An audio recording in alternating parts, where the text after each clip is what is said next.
Kids of parents who cheated, how did you handle the situation? My dad cheated on mom and left her to be with the homewrecker. So my little brother exposed the homewrecker at their reception. My mom is a very strong woman. My little brother and I, on the other hand, were quite devastated. We went from having a perfect family to having to switch houses every week. My mom became depressed, but she kept a strong face for our sake.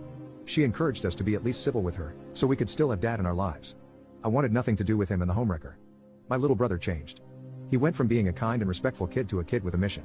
When he found out, his words exactly were that, "They're both going to regret this." My brother idolized my dad, but now he wanted to hurt him. I did not want any sort of relationship with the homewrecker, but my brother still wanted to have a relationship with dad. I only went for his sake. Her and dad both sat us down and apologized on how things ended up. My brother looked pissed, but he just played it cool. I could tell he was faking his attitude. I had just graduated from high school and I was scheduled to attend college the following September. I needed to get out of the toxic situation. I kept in regular contact with my mom and brother, but with dad it was minimal. Whenever he texted me I was civil, but I was not as loving as I used to be. After my first year, I went back home for the summer and lo and behold, dad and homewrecker are getting married and wanted us to be a part of it. I wasn't having any of it, but my brother encouraged me to participate because it would make dad happy before his world came crashing down. I asked him what he meant by that and all he said was that I should definitely go to the wedding. It's going to be a day to remember, were his words exactly. What could a 16-year-old do? Well, my brother proved to me that age doesn't matter. The wedding ceremony was actually nice and so was the reception. The wedding, by the looks of it, cost at least $30,000. They went all out. During the reception, they showed a PowerPoint displaying all of the happy couple good times. The entire time, my brother had the biggest grin on his face, but he wouldn't tell me why. The PowerPoint is going on and I'm dying of boredom and trying to figure out why my brother has a smile that could rival the Joker's. All of a sudden, I just heard a bunch of gasps and my brother nudged me to look up at the screen.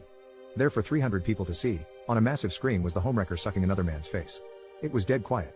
People were just staring at the bride and dad just got up and left. She went after him in tears. I just looked at my brother and he winked.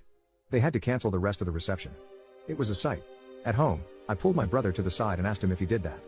He admitted to everything. Turns out a week prior, he was out with friends at the restaurant and saw the homewrecker and a mystery man. He spied on them the whole time. He even followed them into the parking lot where he saw them kissing. He captured the whole thing on his camera and snuck it into the PowerPoint before the reception began. He then goes to say that he wanted both dad and homewrecker to suffer. Everyone now knows that she gets around a bit. He did not want to show dad because he wanted dad to be at his happiest before he popped the bubble.